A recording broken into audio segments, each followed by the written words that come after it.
Coinbase est entré en bourse hier. C'était un événement très attendu et la première journée de cotation a déjà été mouvementée. On est sur une augmentation dans la journée de plus de 31%, mais on a déjà eu des montagnes russes. Le prix de référence était 250 $, mais le cours s'est envolé tout de suite à plus de 380 $. On a eu un pic à 424 et là, à l'heure actuelle, on est à 328,28 $. Les crypto-monnaies ont suivi cette euphorie avec une augmentation pour pas mal de cryptos et évidemment le Bitcoin, l'Ethereum. Bitcoin qui est à un niveau record, Ethereum aussi. On va voir dans cette vidéo ce qu'il faut en penser. Est-ce qu'il faut acheter l'action Coinbase? Est-ce qu'il faut attendre? Je vais vous présenter les arguments pour, les arguments contre et je vous dirai ce que je vais faire en fin de vidéo. Avant de commencer, comme d'habitude, pensez à liker cette vidéo pour aider à la visibilité de la chaîne. Et un disclaimer, je ne fais pas de conseils en investissement. Ce que je vais dire dans cette vidéo, c'est à but de divertissement uniquement. Faites vos recherches avant d'investir. Vous connaissez certainement Coinbase. La vision de l'entreprise, c'est créer plus de liberté économique pour chaque personne et chaque business dans le monde. Coinbase, c'est une entreprise qui simplifie l'accès aux crypto-monnaies. Leur plateforme permet d'acheter, de vendre et de conserver des crypto-monnaies. C'est une des plateformes les plus connues sur le marché, c'est un des noms en lesquels les utilisateurs ont le plus confiance pour acheter des cryptos, et c'est en fait ça son cœur de métier, vendre de la confiance et de la simplicité. Coinbase est un pionnier dans le trading des cryptos, la plateforme a été créée en 2012 et c'est aujourd'hui un des leaders sur le marché puisqu'elle détient pour le compte de tiers 11,3% des crypto-monnaies dans le monde. Coinbase a 3 catégories de cibles. On laissera de côté la troisième catégorie. La troisième catégorie, ce sont des personnes qui gravitent autour de l'écosystème et par exemple les commerçants qui ont des boutiques physiques auxquelles Coinbase propose de pouvoir accepter les paiements en crypto-monnaie facilement. Je laisse de côté cette catégorie pour me concentrer sur les deux plus grosses catégories de cibles de Coinbase. Un, les débutants qui recherchent la simplicité et l'accessibilité et qui achètent des petites quantités de crypto-monnaies. Alors là, Brian Armstrong, le CEO de Coinbase, dit que le système financier actuel est plein de fees, de frais élevés. C'est assez drôle parce que ce qu'on reproche le plus souvent à Coinbase, c'est justement ces frais élevés. Coinbase prend 1,5% de frais sur chaque transaction que vous faites sur la plateforme. C'est assez élevé par rapport à la concurrence et ça signifie que sa cible de clients, ce sont des débutants qui ont envie de commencer à acheter des cryptos, qui recherchent une interface simple et qui ne cherchent pas à trader, qui cherchent plutôt à détenir sur le long terme, donc qui ne sont pas forcément trop gênés au quotidien par des frais élevés. Deuxième cible pour Coinbase, ce sont les investisseurs institutionnels et les grandes entreprises qui vont eux faire passer des gros volumes d'ordres et Coinbase s'adresse à eux avec sa plateforme Coinbase Prime. Et là, pour le coup, les frais qu'elle propose sont beaucoup moins élevés que pour les particuliers. On voit ici l'offre produit de Coinbase. Coinbase a deux types de revenus. Un, les revenus liés à des transactions, donc envoyer et recevoir des cryptos, investir et dépenser des cryptos. Deux, les revenus liés à des abonnements et des services. Il propose plusieurs services, par exemple sécuriser et conserver de la crypto-monnaie pour des tiers avec le Coinbase Wallet. Quand vous achetez du Bitcoin par exemple sur Coinbase, le Bitcoin est directement conservé dans le Coinbase Wallet.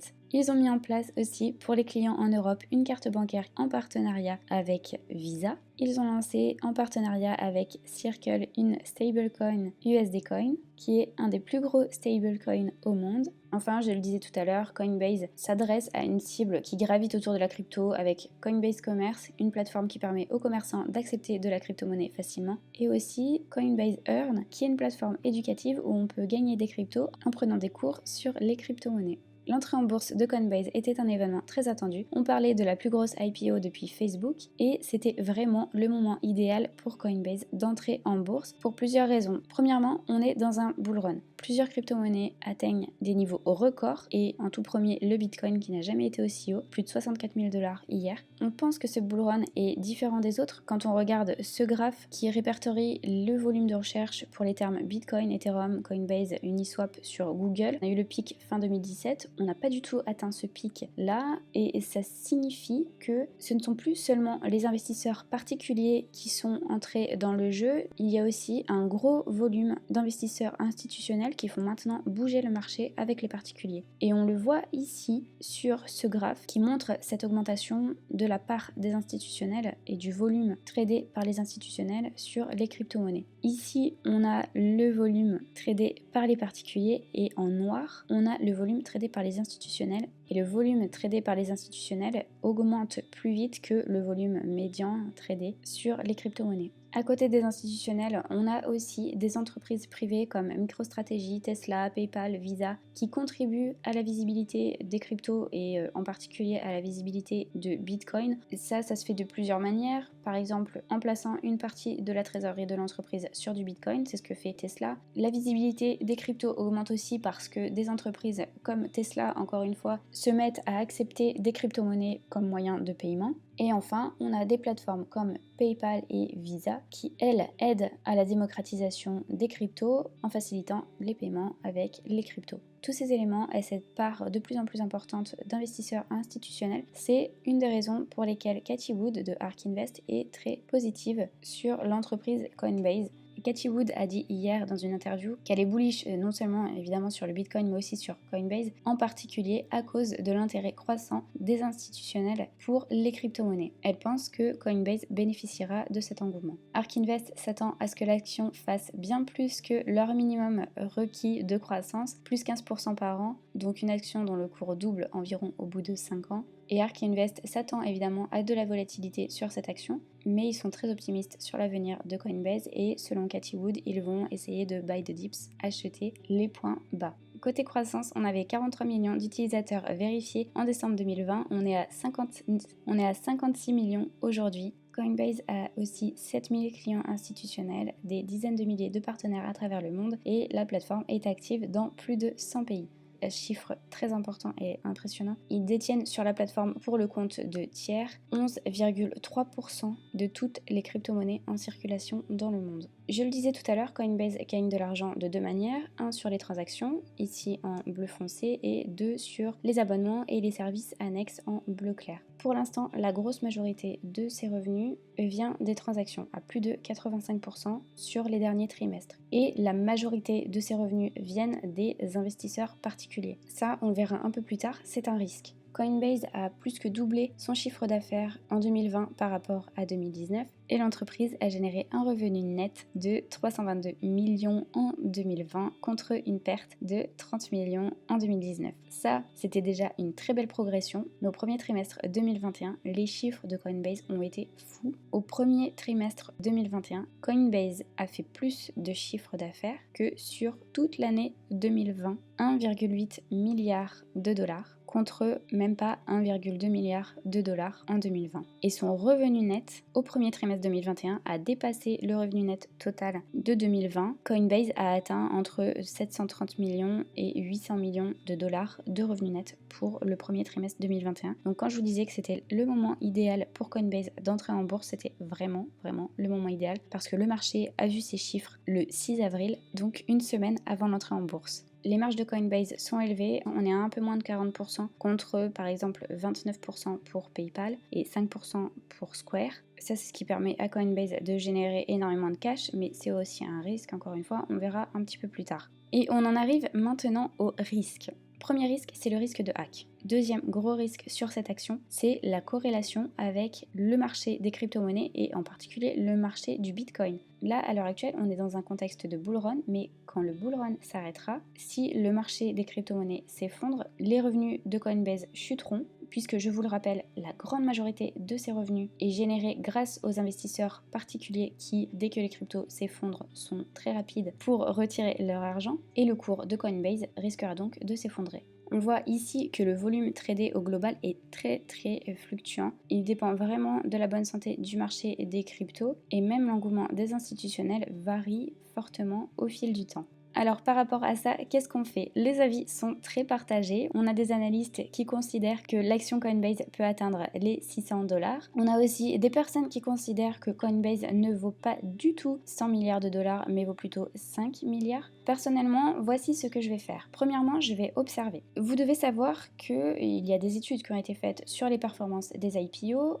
on sait que si on investit sur une IPO, dans les 5 ans qui suivent, on a plus de chances de perdre de l'argent que de gagner. Attention à l'euphorie qui accompagne beaucoup d'entrées en bourse et en particulier l'euphorie sur Coinbase, puisque comme je le disais, c'est un bon moment pour eux d'entrer en bourse dans le contexte de bull run et dans le contexte des chiffres du premier trimestre 2021. Donc bon moment pour Coinbase pour avoir une valorisation élevée, mais mauvais moment pour les investisseurs pour rentrer au meilleur prix. Attention aussi à la période de blocage des insiders. Quand une entreprise entre en bourse, les investisseurs qui étaient déjà présents ont une période de blocage, ils ne peuvent pas vendre leurs actions avant un certain temps. C'est une période qui s'étend sur plusieurs mois et dès que cette période sera terminée, il est possible qu'on ait une chute du cours causée par la vente en masse d'actions Coinbase sur le marché. Donc je vais commencer par observer et j'investirai peut-être sur Coinbase lorsque les premières semaines, voire les premiers mois auront passé, que le cours sera peut-être, je l'espère, un peu moins volatile que dans les premiers jours. Mon approche, quoi qu'il en soit, sera une approche long terme, je ne trade pas.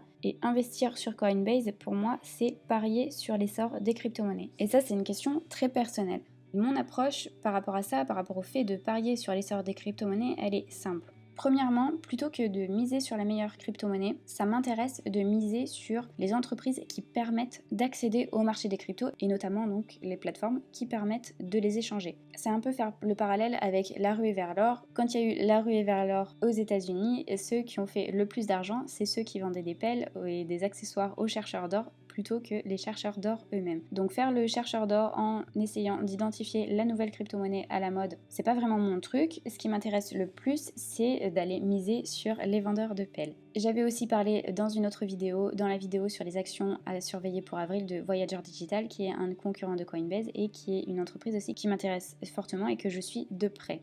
Ça ne me dérange absolument pas d'acheter des actions de plusieurs concurrents. Je pense qu'il y a la place pour plusieurs plateformes, mais s'il y a un gagnant sur le marché, en achetant plusieurs entreprises, je maximise mes chances d'avoir le winner. J'écoutais il y a quelques jours un podcast qui parlait du Y Combinator, qui est un fonds d'investissement dans des startups. Il leur arrive d'investir sur des entreprises, sur des startups qui sont concurrentes sur un même marché, tout simplement parce qu'ils croient au potentiel du marché. Ils n'ont pas de boule de cristal pour déterminer qui sera le winner sur le marché. Donc, ce qu'ils font, c'est qu'ils achètent plusieurs concurrents sur le marché pour maximiser leurs chances d'avoir le winner. Et ça sera mon approche. Et c'est pour ça que je m'intéresse à Voyager Digital. Et c'est pour ça que je m'intéresse à Coinbase. Je ne m'interdis pas aussi de miser sur des concurrents de Coinbase, car il ne faut pas oublier un point d'attention que j'ai évoqué tout à l'heure, c'est que Coinbase, pour l'instant, tire la majorité de ses revenus des transactions, tire aussi la majorité de ses revenus des investisseurs particuliers, et plus des concurrents comme Voyager se développent, plus Coinbase sera en danger parce que Coinbase prend des frais très élevés aux particuliers pour acheter des cryptos, c'est ce qui lui est beaucoup reproché,